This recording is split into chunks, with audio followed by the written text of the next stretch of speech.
Streaming was responsible for nearly 80% of U.S. music revenue in 2019. The music industry has a path forward with streaming. The big picture: gone are the days of huge MP3 collections. While some no doubt still prefer to maintain personal libraries, data shows that the overwhelming majority of music listeners have traded in their iPods for streaming services that afford instant access to many millions of tracks. Streaming accounted for nearly 80% of American music revenue in 2019 according to the Recording Industry Association of America's just-released full-year music report. Overall music revenue in the U.S. grew 13% to $11.1 billion last year, the fourth consecutive year of double-digit growth. But more impressive was the 20% growth of streaming revenue, accounting for $8.8 billion, or 79%, of the whole.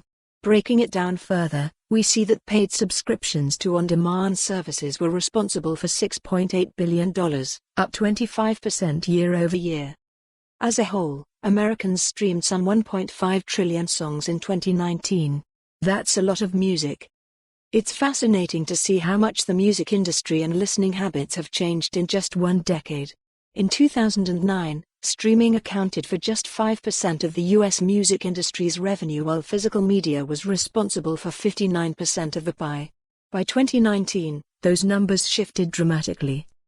The RIAA also calls for technology partners to do more to stop stream ripping and other forms of piracy.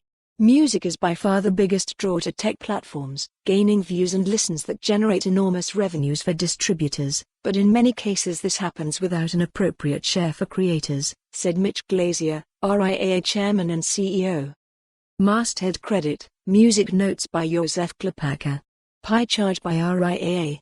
For more on this story, visit the news article link.